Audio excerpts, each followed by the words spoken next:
Inicialmente, eu gostaria de tratar sobre um tema que tem sido motivo de debate nos blogs, nas redes sociais, que é a questão do transporte que serve os universitários no município do Ipu. De antemão, agradecer à administração pública municipal por estar dando a cessão desses transportes com vistas ao deslocamento dos universitários para a cidade de Sobral, Guaraciaba. Tenho certeza também que é comum acordo e também pensamento de todos os vereadores desta casa que faz parte do processo de evolução a educação.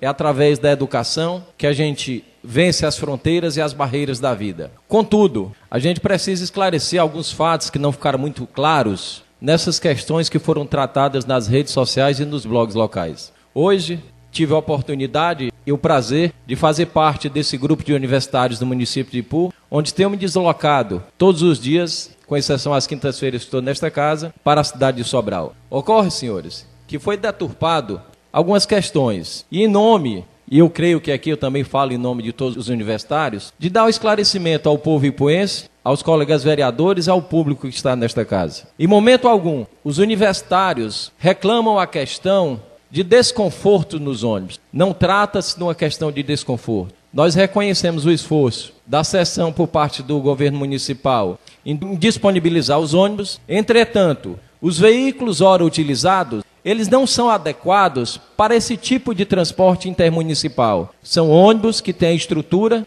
de rodarem apenas nas áreas urbanas. Mais uma vez eu digo, não é questão de desconforto. Se os senhores quiserem fazer uma vistoria, os senhores vão perceber que qualquer pessoa que tem uma estatura acima de 1,68 m, 1,70 m, ele não cabe sentado nos bancos, pois o espaço entre uma cadeira e outra é muito curta. Isso sim gera um grande incômodo, porque é um percurso de mais de 200 quilômetros de ida e volta, e sim tem causado esse incômodo.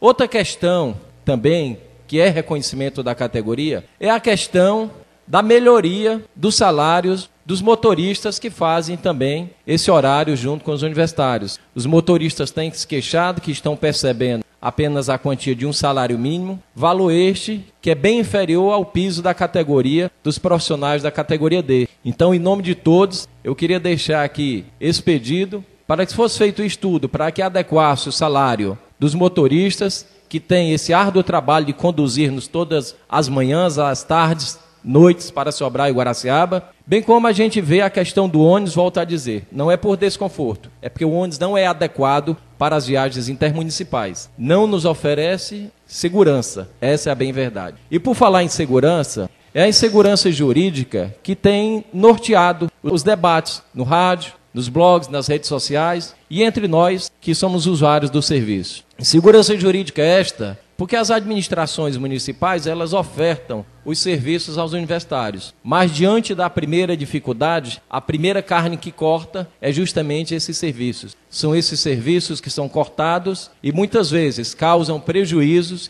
inclusive da complementação e conclusão dos semestres letivos. Gostaria de me associar à indicação da vereadora Arlete Mauricéia, quando indica a aquisição de ônibus para o município. A gente também tem que estender esse pedido que os ônibus sejam adquiridos para servirem não somente os universitários, mas também o transporte do ensino fundamental, o transporte dos alunos da rede pública, que infelizmente muitos ônibus, sem a devida manutenção, encontram-se sucateados. Quanto à legitimidade da questão universitária, não temos dúvida alguma, quanto à legitimidade, e eu gostaria de pedir um pouco de atenção dos vereadores desta casa, do público aqui presente. Sei que a gente tratar de legislação é tanto um quanto enfadonho, mas faz necessário para os devidos esclarecimentos. Convém destacar que a educação é um direito social e obrigação de todos os entes da federação, União, Estados, Distrito Federal e municípios, conforme texto constitucional. Artigo 6º. São direitos sociais a educação, a saúde, a alimentação, o trabalho, a moradia, o lazer, a segurança, a previdência social, a proteção à maternidade e à infância e a assistência aos desamparados na forma desta Constituição. Artigo 205. A educação é o direito de todos e dever do Estado e da família. Será promovida e incentivada com a colaboração da sociedade, visando ao pleno desenvolvimento da pessoa, seu preparo para o exercício da cidadania e sua qualificação para o trabalho. O artigo 211 é o artigo que justamente desmistifica esta questão de que não pode o município incorrer em despesas com outras modalidades de ensino que não sejam os ensinos da educação básica. Aqui vão os esclarecimentos. Artigo 211 da Constituição Federal. A União, os Estados e o Distrito Federal e os municípios organizarão em regime de colaboração seus sistemas de ensino. A União organizará o Sistema Federal de Ensino e dos territórios, financiará as instituições de ensinos públicas federais e exercerá, em matéria educacional, função redistributiva e supletiva, de forma a garantir a equalização de oportunidades educacionais e padrão mínimo de qualidade do ensino, mediante assistência técnica e financeira aos Estados, ao Distrito Federal e aos municípios. Parágrafo 2º. Os municípios atuarão prioritariamente no ensino fundamental e na educação infantil. Portanto, senhores, o termo ele é bem claro, prioritariamente. Ele não diz que seja obrigatoriamente somente na educação básica e infantil.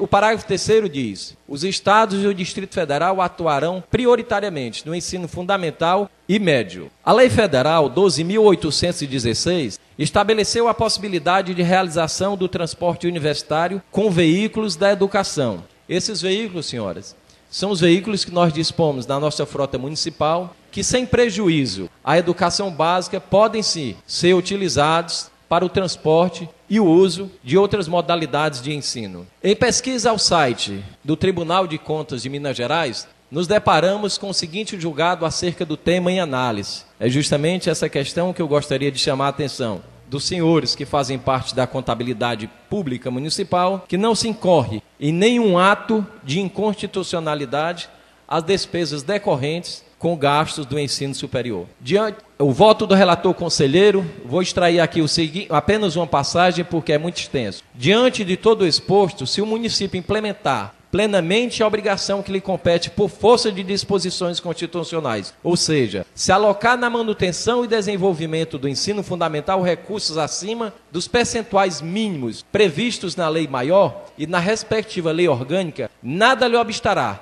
de atuar em outros níveis de ensino. Portanto, senhores, fica bem claro que não existe nenhuma vedação. Diante do exposto, conclui-se que aos municípios compete atuar prioritariamente no ensino fundamental e educação infantil. Nada impede, contudo, que atue em outros níveis de ensino, desde que observados os seguintes requisitos. Primeiro, apliquem mais de 25% em educação. Segundo, possua orçamento próprio para fazer frente à despesa. E esta atitude já tivemos nesta Casa Legislativa quando votamos o orçamento do ano passado, a rúbrica orçamentária necessária para absorver as despesas com os transportes e as despesas que seriam necessárias ao fomento da educação superior. E um ponto bastante salutar é que se oferte o transporte a todos que dele necessitem, sem restrições. Este é o meu entendimento. Então eu gostaria de pedir aos nobres colegas vereadores que nós pudéssemos, então,